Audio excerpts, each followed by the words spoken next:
Assalamualaikum warahmatullahi wabarakatuh. Hai, kembali lagi dengan saya Mega Anastasia Diska Moginta. Di sini saya akan menjelaskan sistem interaksi antara biotik dan abiotik. Interaksi antara biotik dengan abiotik membentuk ekosistem. Hubungan antara organisme dengan lingkungan menyebabkan terjadinya aliran energi dalam sistem itu. Selain aliran energi, di dalam ekosistem terdapat juga struktur atau tingkat trofik, keanekaragaman biotik serta siklus materi.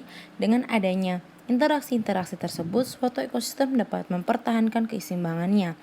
Pengaturan untuk menjamin terjadinya keseimbangan ini merupakan ciri khas suatu ekosistem. Apabila keseimbangan ini tidak diperoleh, maka akan mendorong terjadinya dinamika perubahan ekosistem untuk mencapai keseimbangan baru.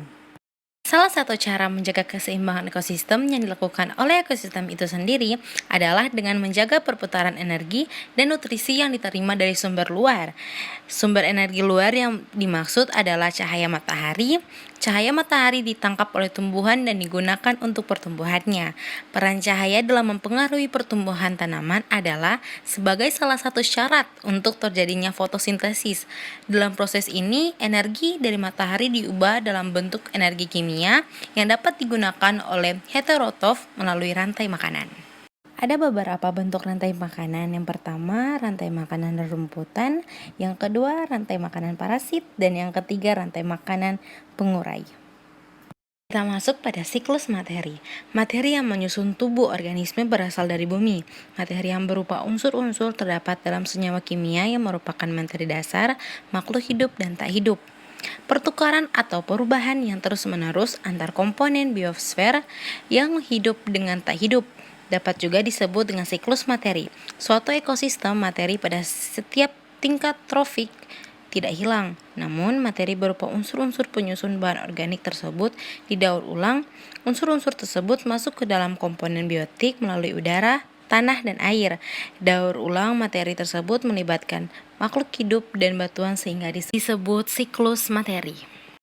Kita masuk pada siklus selanjutnya, yaitu siklus biogeokimia.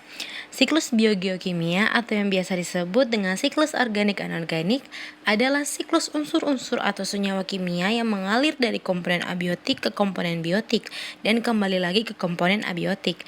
Siklus unsur-unsur tersebut tidak hanya melalui organisme, tetapi juga melibatkan reaksi-reaksi kimia dalam lingkungan abiotik sehingga disebut sebagai siklus biogeokimia.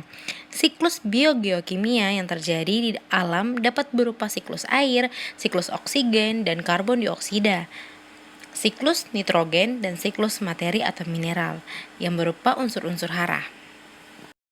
Itulah penjelasan dari saya. Mohon maaf bila ada salah kata karena saya juga hanya manusia biasa yang tak luput dari kata salah. Jangan lupa like, comment, and subscribe, and see you the next video. Dadah! Billahi taufiq wa hidayah. Wassalamualaikum warahmatullahi wabarakatuh.